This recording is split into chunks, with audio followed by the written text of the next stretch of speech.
Generally, until now, we are aware that how to create object using new keyword and how to call methods using object, that we well aware. So that's a normal way of coding.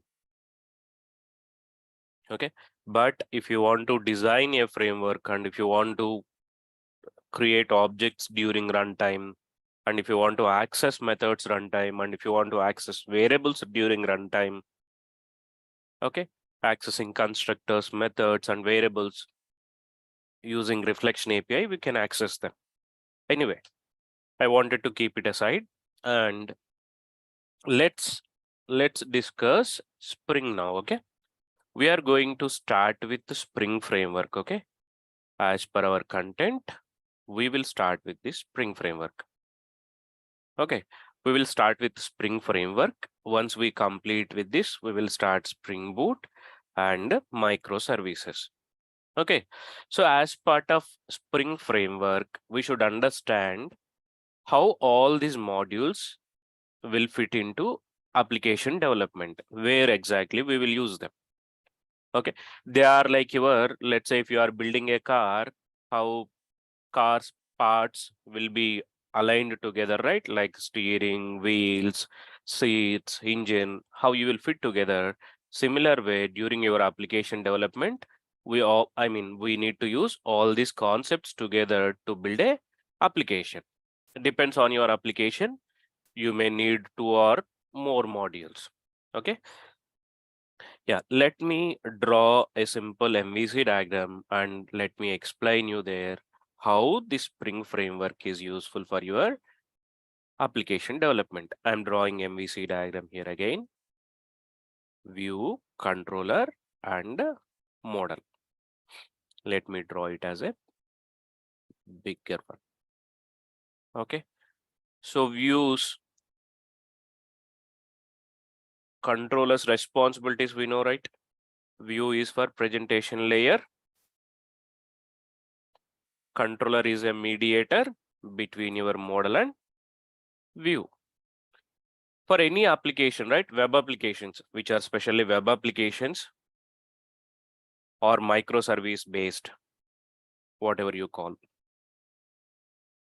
web applications or microservices, or any small scale enterprise. Price doesn't matter. Okay, so enterprise applications, web or microservice based or enterprise applications, whichever you build, we follow MVC architecture. Okay, we follow MVC architecture. This is the basic architecture you must aware. Okay. There are many architecture patterns. There are many things that you may aware or not, but at least you should well aware of MVC, because logical separation you have to do. Whatever class you write, whatever views you write or controllers. So by following MVC, if you want to implement any web application, for example, any web application, like I wanted to build one web application for food delivery like Swiggy, or I wanted to develop one application to maintain my inventory management system. I wanted to do or implement e-commerce. I wanted to sell items from my shop to everyone using web application. Let's say you have a store, there you are selling everything. Okay, so I wanted to sell that items through online via web application. So here, to implement this MVC application, what technologies we have? To implement views, starting with GSP. views, yeah, very basic thing that we use, HTML, right? We can use CSS, JavaScript, jQuery, Angular, React, and we can use mobile UI also. Correct? Coming to presentation layer, we can use them, and part of Java we have JSPs also. JSP, JSTL tag libraries we can use. to design views, dynamic views. Correct. Tag libraries we can use and JSPs. These are part of Java. Otherwise, we have many other technologies that we can use to implement presentation layer views part. Clear? Okay. So we know what all things that we can use to implement our presentation layer. Okay. So we can use these technologies to design our views. Okay. Now coming to controller. So far, which technology you know that will receive request from presentation layer and it can able to read? When we submit data from HTML page, what technologies you are aware which can able to read? Servlet. So as part of controller, we can use servlet classes. Servlet or JSP also we can use. Maybe that is bad practice. JSP is also we can use, right, as a controller. So whatever the practice is, JSP is also you can use to read the request. You guys aware of it, right? Not only servlet, JSP also you can put. Okay. What apart from JSP and servlets or JSPs? Filters. Yeah. So servlets, filters, listeners, maybe that all concepts belongs to servlet concepts. Apart from it, yeah, in early, 2003 or before that, 2001, struts came into the market. Struts framework. Yeah, in Java, apart from this, right? In Java, what else we have? Struts framework we have. They build this struts framework on top of servlets only. Internally, they are using servlets only. Okay. So they created one framework, one wrapper above the servlet. On top of servlet, struts framework design. Struts 1x is very popular. Struts 1.x is very popular. Okay. And struts 2x also they introduced. Struts 2x also they introduced, but by the time Spring came into the market and it is started ruling, because with many features and with minimum development, lot of things we can achieve in Spring. So struts and JSF, they slowly faded out. JFS, JSF, sorry, Java server faces. We can use JSF concepts. What else we have? Spring MVC, right? Spring MVC also you can use as part of, let me highlight this, okay, as we are going to discuss it, right? Spring MVC we can use here. And security, are you handling security after getting data to your controller, before getting data to controller? Before getting. Before getting only. So security also somehow you need to apply here only, right? Before your data passing to controller only, you should check whether the user, whoever is sending, is authorized user or unauthorized user. How do you verify? Using security, you will verify it. Okay, some kind of security logic you should have here. Either you implement it or use Spring security. Okay, Spring MVC will help you to read the data here. Spring MVC part is what? Basically, you can say controller part, it will handle reading and writing and sending responses. Okay, and whereas security will work like a filters concept. Okay, it will work like a filter concept. It will do all the security checkings. It will do security checkings, whether the request is authorized request or not. If it is unauthorized, it may decline the request. It won't accept this user data. If you are sending hello from here, if he is not an authorized user, he will say, it will say you are unauthorized. I will not reply to you. But if he is authorized, it may send response. It will give the response back. Okay. So here security also will fall into the controller part. So Spring MVC, Spring security we can use here. Spring security will help you to protect from the unauthorized user.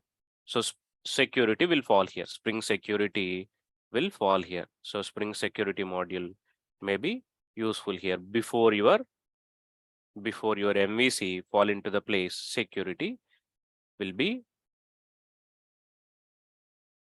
here.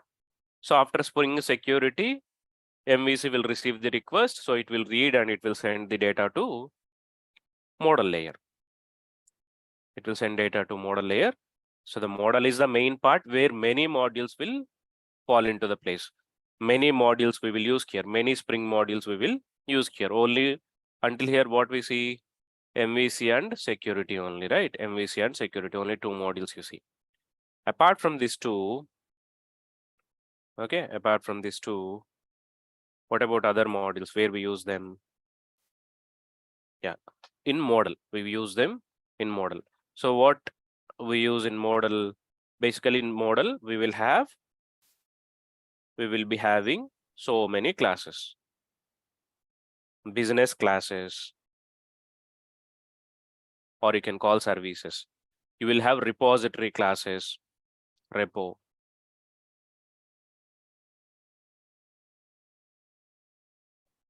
repository. Okay, apart from these two, business and repository, you will have some services. You will have some other services like logging, add-on services. We will have a lot of, right?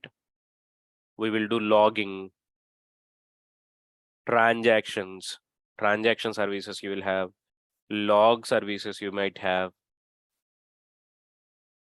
mailing services you might have, SMS services you might have. Apart from the business logic, you might need, let's say if you are doing after fund transaction or after booking your food, you may want to send one email to the customer that your order is taken, and you may need to send one SMS, right? So all other additional or add-on services also will be implemented as part of model. Many additional services we might require here. Okay, so you can call it as services, add-on services you might have here. Okay, so here to implement business code, simple core Java logic must be enough. Okay, but in Spring, right, along with your core Java concept, you might need to use few Spring core concepts here, like auto wiring concepts, such. Okay, so Spring core module you may need to use here. Not only here, Spring core is everywhere, but especially for Spring business layer, you may use Spring core. And if you want to apply AOP concepts like logging, transaction, mailing services, code, if you want to adopt into your business, AOP you can use. So what AOP will generally do, logging, you all aware, right? Logging we write everywhere in every method. During our request passing to method, and after method execution also we'll write log. And in exception cases also we'll put logs. You all aware, right? So consider you have 10 business classes or 100 business classes. Each business class is having 5 methods. So altogether, if you have 500 methods, in 500 methods, while method starting and ending, you need to write log.info something before and after 2 times for each method. And in exception block also, you may need to write log.error something. So you may put this code for each method. A simple example I'm giving you, okay? 3 times.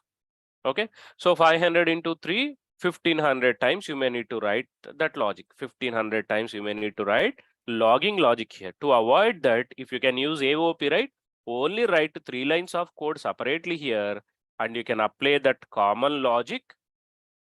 You can apply that common logic to your business. At runtime, this logic will be applied to your business code. You need not to bother about it. You need not to write 1500 lines of code here. Instead, just keep the 3 lines of code here, and using AOP concept, you can assign that log to your business class. So during runtime, these logs will be automatically applied. Okay, so using AOP, we can achieve it.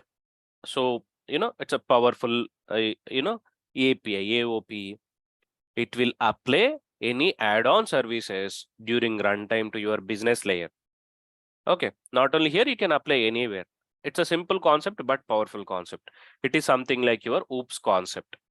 Okay, OOPS are having some limited features, whereas AOP is having so many other great features. During runtime, it will do a lot of things for us. Okay, and Spring Core and AOP you can use here. Apart from these two, while doing business operations here, let's say if you are doing fund transfer, fund transaction to one ICICI account to another HDFC account. So while doing fund transactions, you transferred your amount from your account. Okay, you logged in, and for your friend, he requested for rent, so you are sending to him. So while sending, something went wrong. His HDFC servers went down. Your side amount deducted, but while crediting into HDFC account, it failed. So during that particular transaction, what your business class need to do, if fund transfer is not success to other party, it should able to roll back your transaction also. If it is already, did some updates to your database, if you have 1 lakh and if it already done minus 10,000, your amount will be 90,000, and that remaining 10 not transferred to your friend. Your friend side account or services were down. Okay, so it should able to roll back the previous transaction. Whatever you did in case of failures, it should able to roll back it. So in such case, you can utilize here Spring transactions. You can use here Spring transactions. Okay, Spring transaction module you can use here to maintain consistency in your database operation. Okay, to maintain ACID properties, you can use Spring transaction, atomicity, consistency, isolation properties, all you can apply here. Okay, so Spring transaction module also you can use here. Okay, and what else? Repository job is, once your business logic is executed successfully, if you want to keep data into database, or if you want to select data from database, to whom you will contact? Repository. Repository will actually talk with your databases. Repository is the place where actually it will talk with your database. So from here to here, repository will talk with database. So what Spring modules will help you here for this repository means, before Spring, we used to use JDBC here, plain JDBC. You may use plain JDBC. Do you have any other option apart from JDBC? Nothing else, right? So you can use JDBC. On top of JDBC, in 2003 around, Hibernate also came into the market. But before Hibernate also, we used to have similar framework. Okay. EJB entity beans. EJB entity beans also we can use here. EJB entity beans concept. This is like Hibernate. The same team developer, right, who first started with this EJBs, he designed Hibernate. What is his name? Gavin King. He designed it.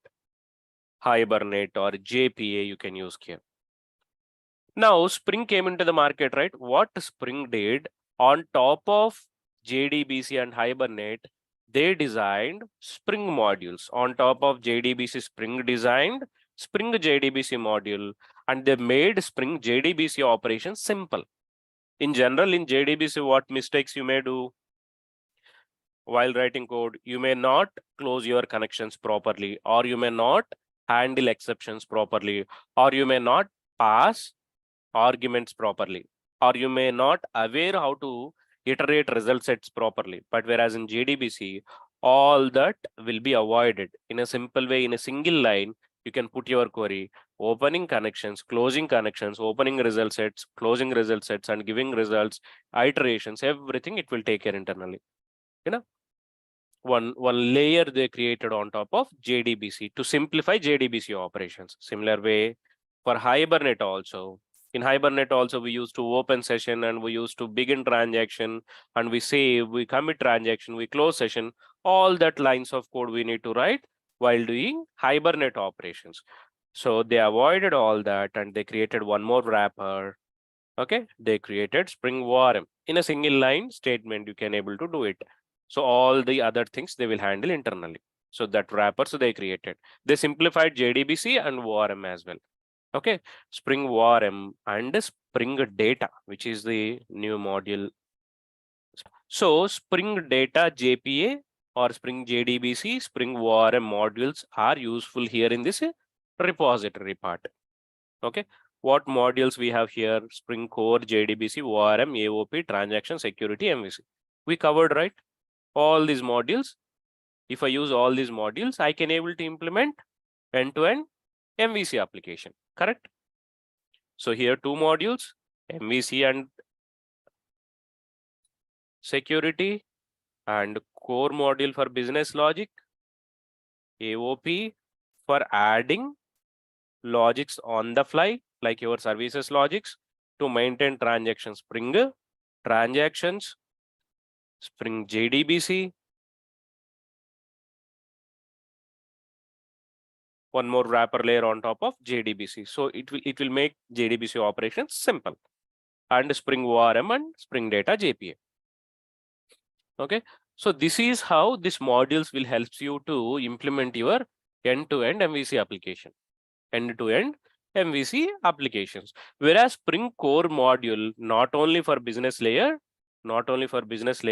Spring Core module is everywhere. Okay, throughout for controllers, business repository, for all these, we can use Spring Core concepts. So Spring Core module is everywhere. Spring Core module is everywhere. Spring Core is everywhere. In Spring Core only we have containers. We use them. We use them to run all the controller classes, business or your services, repository. Everything will run on container classes only, which belongs to Spring Core module. Okay, so Spring Core we can't avoid. If you are touching Spring means if you are using Spring Core. Okay, and based on your requirement, you need to pick these modules. Let's say Spring Security is not a matter for you. You may need to use MVC. And if AOP is not using in your project, it's okay. Transactions doesn't matter. You may not use Spring Transactions. Okay, and if database operations, if you don't have any database operations, you may not see them. But if you have the database operations, if team is recommended to JDBC, you may go with JDBC or Spring ORM or Spring Data. And what about Spring Boot? Spring Boot also have all these features. They simplified this logic. Same application development in plain Spring framework. Okay, if it is a online food delivery systems like Swiggy. Okay, I'm just giving example. Okay, if it is taking 6 months time in Spring framework,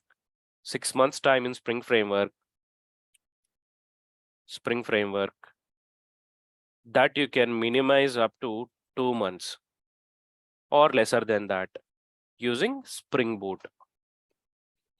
Okay, they made everything simple. Development time will reduce many times, and configuration management, everything is simple in Spring Boot. Okay, and what about microservices? Yes, same Spring Boot concepts will help you to achieve microservices. Whatever microservices recommended patterns we have, right?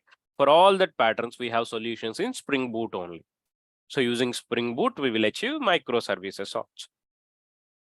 Okay, Spring Boot is a advanced framework than Spring framework. And what about the concepts? Concepts are same. Once you understand Spring framework, Spring Boot is nothing for you. It is like a cakewalk. Easily, you can able to understand all the concepts. Spring MVC security will fall into controller layer. Okay, for controller. And Spring AOP transactions for business layer, including Spring Core.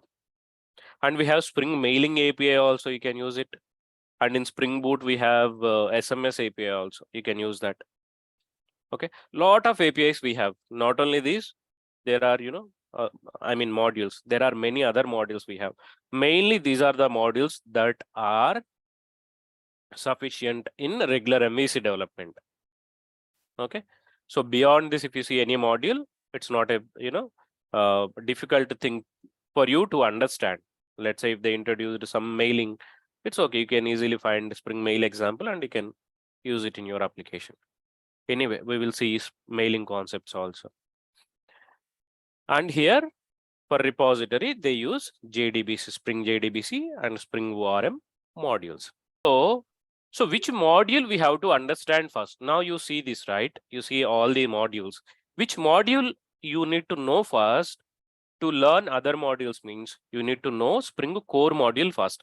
Without core module, you cannot run any of these modules without core modules, because core module came up with containers. We need to talk more about containers. Okay, Spring core module came up with containers. Without container, you cannot able to run anything from Spring. If you want to run anything, you need a container. Without container, you can't do anything. If something is running in Spring, means that is running on top of container only. In simple words, you can say server, like your Tomcat, like your WebLogic, for Node, like your Node servers. Okay, so containers we have in Spring core module. So we use that containers to run our application. Where exactly Spring application will run? It will run on Spring container. What about servlets and JSPs? These are not part of Spring, right? So what about them, servlets and JSPs, if I implement? What about EJBs if I implement? Where they will run? If you use EJB concepts, EJBs needs a different container. Application server you need. EJB, entity beans and EJB session beans. There are two types of beans in EJBs, entity beans and session beans. To run them, you need WebLogic or WebSphere application servers. We call them application servers. WebLogic or WebSphere kind of application servers are required. Without them, you can't run EJBs.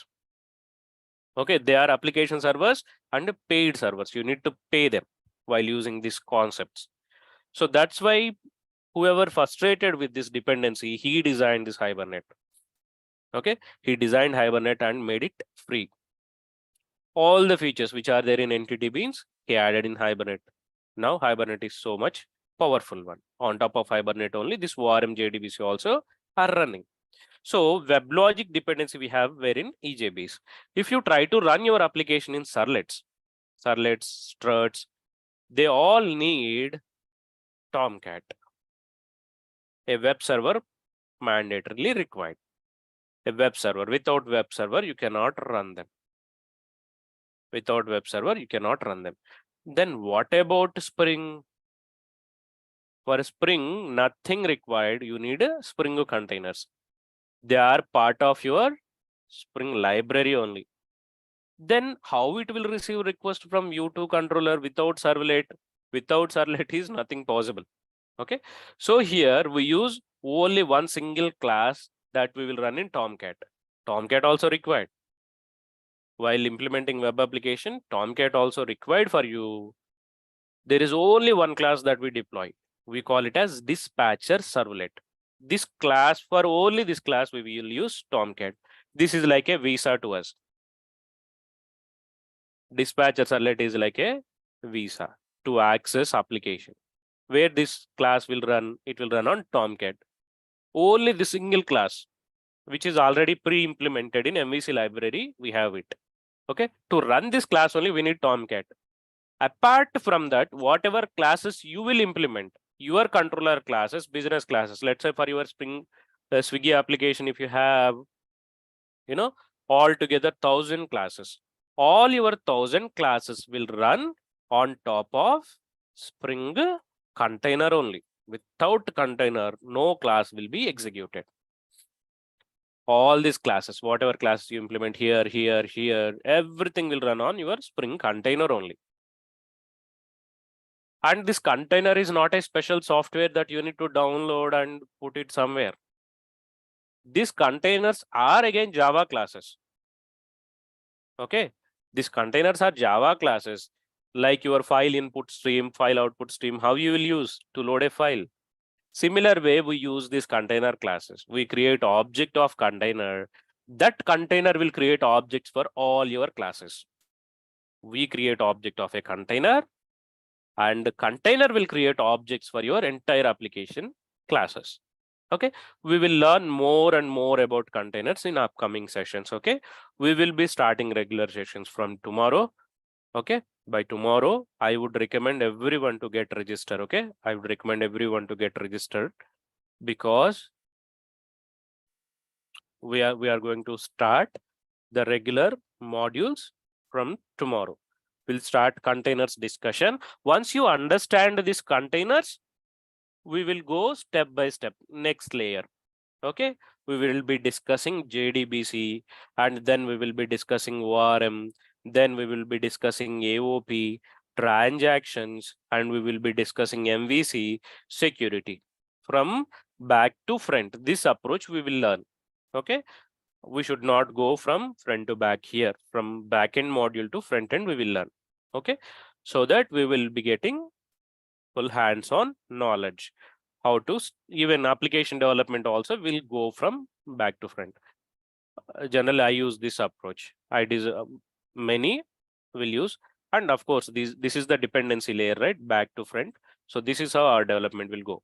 First, we implement repository, then business, then controllers, then views. Okay, so that's why our learning pattern also from back to front. So brush up your OOPS knowledge. Okay, go with all the inheritance in depth.